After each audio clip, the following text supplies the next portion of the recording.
நற்செய்தி வாசகம். லூக்கா எழுதிய நற்செய்தி 4ஆம் அதிகாரம். ஆண்டவரின் உயிருள்ள வார்த்தைகள் 16 30 முடிய.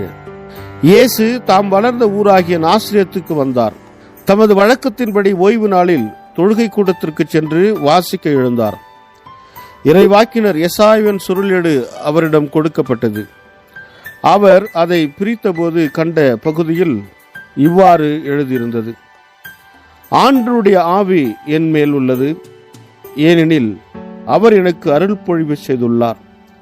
ஏழைகளுக்கு நற்செய்தியை அறிவிக்கவும், சிறைப்பட்டோர் விடுதலை அடையவர், பார்வையற்றோர் பார்வை பெறுவர் என முழக்கமிடவும், ஒடுக்கப்பட்டோரை விடுதலை செய்து அனுப்பவும், ஆண்டவர் அருள் தரும் ஆண்டினை முழக்கமிட்டு அறிவிக்கவும் அவர் என்னை அனுப்பியுள்ளார்.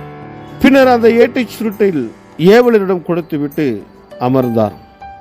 தொழுகை கூடத்தில் இருந்தவர்களின் கண்கள் அனைத்தும் அவரையே உற்று நோக்கியிருந்தன. அப்பொழுது அவர் அவர்களை நோக்கி, நீங்கள் கேட்ட இந்த மறைநூல் வாக்கு இன்று நிறைவேறிற்று என்றார்.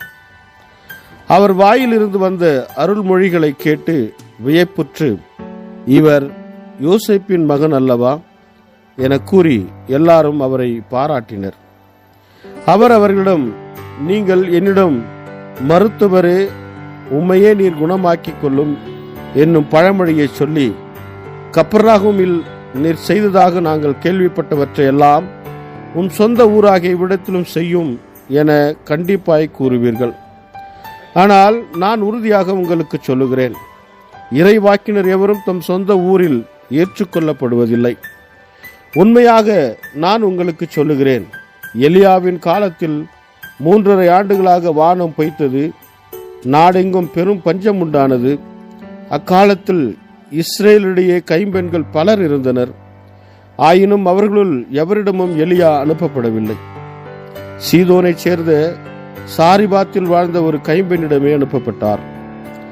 மேலும் இறைவாக்கினர் எலிசாவின் காலத்தில் இஸ்ரேலிடையே தொழு நோயாளர்கள் பலர் இருந்தனர்.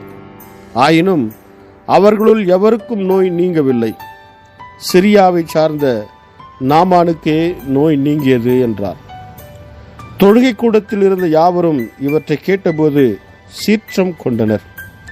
அவர்கள் எழுந்து அவரை ஊருக்கு வெளியே துரத்தி அவ்வூரில் அமைந்திருந்த மலை உச்சியிலிருந்து கீழே தள்ளிவிட இழுத்துச் சென்றனர். அவர் அவர்கள் நடுவே நடந்து சென்று அங்கிருந்து போய்விட்டார். இது வாழ்வு தரும் கிறிஸ்துவின் நற்செய்தி. கிறிஸ்துவே உமக்கு புகழ்.